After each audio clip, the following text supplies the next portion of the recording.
السلام عليكم ورحمة الله تعالى وبركاته. مرحبا بكم في قناتي، قناة جوليا مغربية. اليوم جيت غادي نوجد لكم عصير ديال الاناناس والكيوي والموز بالحامض، ونتمنى من الاعجاب ديالكم. وندوزو المقادير. غادي نحتاجو جوج الحامضات من بعد ما غسلتهم مزيان كيف ما تشاهدوا. غادي نحتاجو ايضا 4 المعالق سكر سنيدة، حبة الموز، 2 حبات الكيوي، 2 طريفات الاناناس، ياغورت، الحامض. من بعد ما حكيت الحامضات ديالي على هذا الشكل هذا غير شويه شويه غادي نحتفظوا بهاد القشور هادو اللي تتشاهدوا، غادي نطحنوا بهم العصير. اما القشره البيضاء غادي نزولوها نهائيا، غادي نقشروا الحامضه على هذا الشكل هذا لان القشره البيضاء تعطي المرار. وما هادو القشور غادي نلوحوهم، ما غادي نحتاجوهمش، غادي نحتاجو الى نبشر الحامض اللي وريتكم في الاول لان القشره البيضاء تعطي المرار. غادي نقطعوا الحامض ديالنا على هذا الشكل هذا وغادي نزولوا العظم حتى هما تيعطيو المروريه.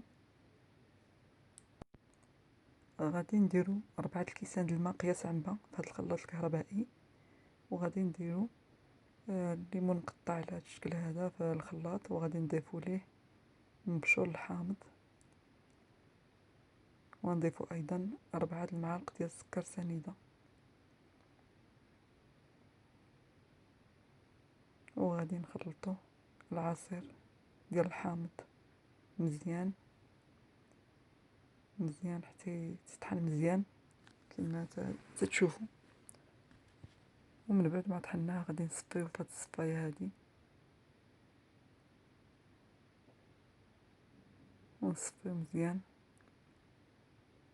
حتى يبقى غير القشور ديال الحامض فقط في هاد المصفات. ومن بعد ما صفيت العصير ديالي ديال الحامض غادي ندوزو باش غادي نطحنو الفواكه ديالي مقطعه،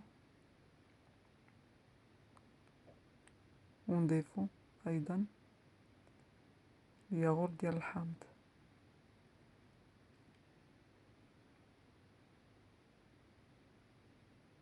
ونطحنو مزيان مزيان مزيان يتطحن.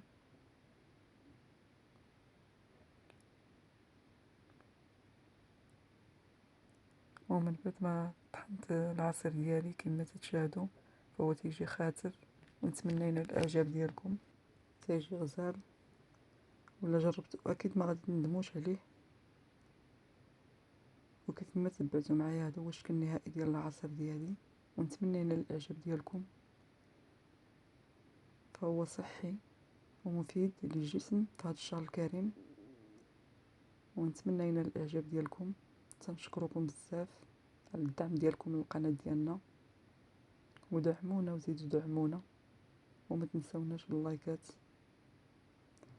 ورمضان كريم وكل عام وأنتم بألف خير، والسلام عليكم ورحمة الله تعالى وبركاته.